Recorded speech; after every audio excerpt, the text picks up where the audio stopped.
In the glittering halls of Marlborough House, three young princesses grew up in the shadow of their notorious father, the future King Edward VII, a man whose appetite for women was as legendary as his mother's disapproval. But while Bertie scandalised Victorian society with his endless affairs, his daughters would face their own dark destinies, marked by tragedy, rejection, and cruel whispers from courtiers who dubbed them the Hags. Princess Louise Victoria, Alexandra Dagmar, born February 20th, 1867, was the eldest daughter and third child of the Prince and Princess of Wales.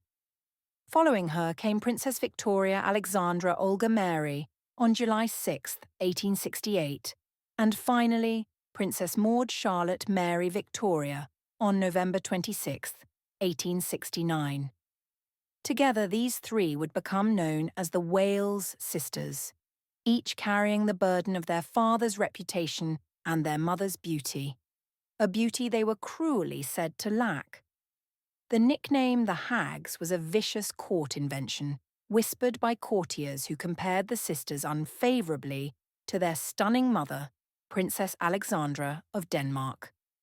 This cruel moniker would haunt the sisters throughout their lives, particularly affecting their marriage prospects and self-esteem in a society that prized female beauty above all else. Queen Alexandra, despite her legendary beauty, proved to be a possessive and overbearing mother who clung to her daughters with desperate intensity. Known to her children as Mother Dear, she was determined to keep her daughters unmarried and by her side as permanent companions. This maternal possessiveness would create a prison of golden chains, trapping the sisters in roles they never chose. Princess Louise Victoria, Alexandra Dagmar, was born prematurely at Marlborough House on February 20th, 1867, entering the world surrounded by fear for her mother's life. Known as Toots to her family, Louise would become the most tragic figure among Edward VII's daughters, her life marked by scandal, devastating loss, and a shipwreck that would claim her husband's life. Louise grew up under the suffocating control of her possessive mother, Queen Alexandra, who insisted on treating her daughters like children well into their 20s. The humiliation reached its peak when Alexandra threw Louise a child's birthday party for her 19th birthday, a cruel reminder of her mother's determination to keep her daughters unmarried and dependent. Alexandra was described as so controlling that she saw no need for them to get married and leave home, preferring to keep her daughters as permanent companions. Despite her mother's interference, Louise shocked the royal family by choosing to marry for love rather than duty. Her selection of Alexander Duff, 6th Earl of Fife, sent shockwaves through the royal family. The scandal wasn't just his relatively low status as a Scottish earl, but the disturbing 18-year age gap. Louise was only 22 when she married the 40-year-old Alexander on July 27, 1889. Contemporary observers found the age difference inappropriate and unseemly. Alexander himself carried a notorious reputation as a seemingly self-centered and discourteous nobleman, who had previously served as an MP, but was better known for his strong shrewdness in banking and finance. His wealth, rather than his character, seemed to be his primary attraction. Queen Victoria upgraded him to Duke of Fife 2 days after the wedding, but this honour came with its own dark twist. The couple's happiness was shattered on June 16, 1890, when Louise gave birth to a stillborn son named Alistair Duff. This devastating loss would haunt Louise forever, representing not just personal grief, but the failure to secure the Fife dukedom's male heir. She would have 2 more children, daughters Alexandra in 1891 and Maud in 1893, but the shadow of her lost son remained. Louise's greatest tragedy came in December 1911, during what should have been a routine voyage to Egypt.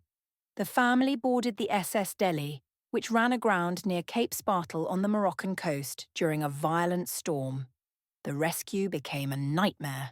3 boats were swamped, with Princess Alexandra nearly drowning and having to be grabbed by the shoulders by a sailor who held her up until the two were dragged ashore. During the chaotic evacuation, Louise clutched her jewellery case, refusing help from others. When their rescue boat was swamped by enormous waves, the case was torn from her grasp and swept away by the sea, never to be recovered. The loss included irreplaceable royal jewels and, most personally devastating, her private diary containing her most intimate thoughts.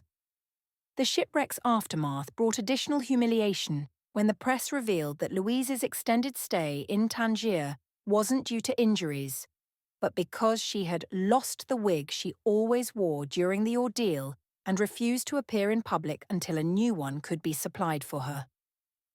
This revelation of her baldness added personal embarrassment to the family's public trauma. The Duke of Fife contracted pleurisy from his exposure during the rescue and died at Aswan, Egypt, on January 29, 1912, leaving Louise a widow at age 44. Her grief was overwhelming. She wrote to Queen Mary, "My children and I have been through great trials.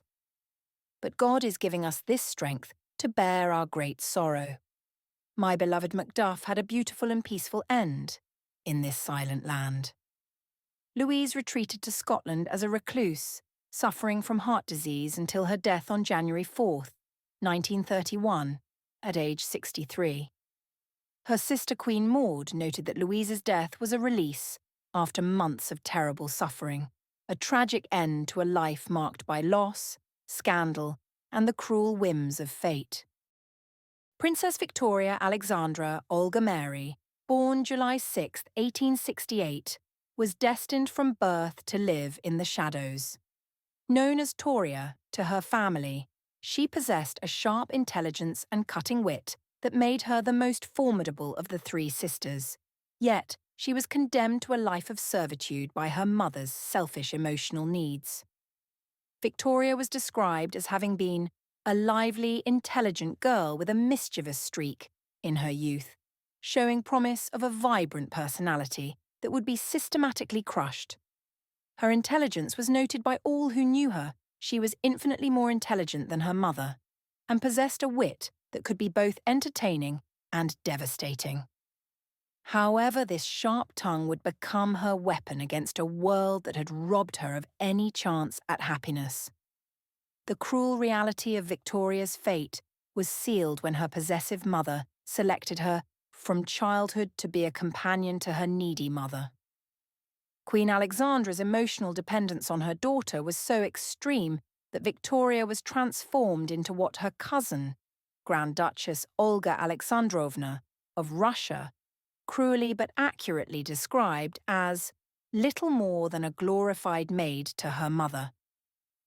Victoria's potential suitors tell a heartbreaking story of what might have been. Her cousin, the future Tsar Nicholas II of Russia, showed interest, but the match was never pursued. Crown Prince Christian of Denmark also sought her hand, but the princess rejected him, much to the disappointment of her parents. King Carlos I of Portugal demanded that Victoria convert to Catholicism, which her parents refused to allow. Most tragically, the 5th Earl of Rosebery, a former Prime Minister and widower with 4 children, attempted to win her attention, in vain. Both Victoria and Lord Rosebery would have liked to marry, but her mother actively discouraged all romantic attachments. The nickname the Hags was particularly cruel when applied to Victoria, who was actually described as a handsome woman, despite not inheriting her mother's legendary beauty. The moniker revealed the savage nature of court gossip and the impossible standards placed on royal women. Victoria's sharp intelligence made her situation even more tragic. She understood exactly what she was being denied. Victoria's personality grew increasingly bitter as the years passed. She was described as becoming belligerent, prone to hypochondria, and displaying waspishness and flashes of bitterness. These traits were clearly attributed to the sadness she perhaps felt at having lived much of her life at the beck and call of her mother. Her wit became her defense mechanism, but it couldn't mask the profound loneliness of her existence. The closest relationship in Victoria's life was with her brother George, who became King George V in 1910. They maintained a warm relationship and had similar characters and a mutual sense of humour, speaking daily by telephone until their deaths within a month of each other. When Victoria died in 1935, the king said, "How I will miss our daily phone calls. Nobody had such a sister as I had." This relationship provided Victoria's only true emotional fulfillment, but it couldn't compensate for the life she had been denied. Victoria never married, never had children, and never experienced romantic love. After Queen Alexandra died in 1925, Victoria finally gained her freedom at age 57, but it was too late to build the life she had been denied. She retired to Buckinghamshire and died on December 3, 1935, at age 67 from a stomach hemorrhage. Newspapers described her as having lived an unselfish life, a euphemism that masked the tragic reality of a woman who had sacrificed everything for her mother's neuroses. Victoria's story represents perhaps the darkest tale of the three sisters. A brilliant woman condemned to waste her life as her mother's emotional support system, watching her potential for happiness slowly die with each passing year. Princess Maud, Charlotte. Mary Victoria, born November 26, 1869, was the youngest of the Wales daughters and perhaps the most complex. Known as the tomboy of the three sisters and nicknamed Harry, after a courageous war admiral, Maud's path to the Norwegian throne was marked by unrequited love, cultural alienation, and a marriage that raised eyebrows across royal Europe. Maud's romantic life began with scandal and humiliation. She developed an intense infatuation with Francis of Teck, brother of her sister-in-law Mary of Teck, the future Queen Mary. This unrequited love became a source of public embarrassment when Francis showed no interest in her advances, forcing Maud to face the humiliation of rejected affection within her own extended family. After this romantic failure, Maud settled on Prince Carl of Denmark, but even this relationship carried its own controversies. The princess was nearly 3 years older than her fiancé, an unusual and somewhat scandalous arrangement in an era when men were expected to be older than their wives. They were also first cousins, with Carl's father, Crown Prince Frederick, being the brother of Maud's mother, Princess Alexandra, adding another layer of concern about the genetic implications of their union. Their wedding on July 22, 1896, at Buckingham Palace, was followed by behaviour that caused consternation among the Danish royal family. The couple spent an unprecedented 5 months in England before moving to Denmark, causing serious diplomatic embarrassment when family members, including Tsar Nicholas II of Russia, arrived in Denmark expecting to welcome the newlyweds, only to find they were still lingering in Britain. When Maud finally arrived in Denmark, her inability to adapt became immediately apparent. She struggled to adapt to her new home, particularly its cold winters, and often returned home to Britain. This constant shuttling between countries suggested a deeper emotional instability and inability to commit to her new role. Her homesickness was so severe that she gave birth to her only child, Alexander, at Appleton House in Norfolk, England, rather than in Denmark where she was supposed to be establishing her new life. The couple's transformation into Norwegian royalty in 1905 came about through political circumstances, but it provided Maud with the crown she perhaps always craved. However, even as Queen of Norway, she remained an outsider.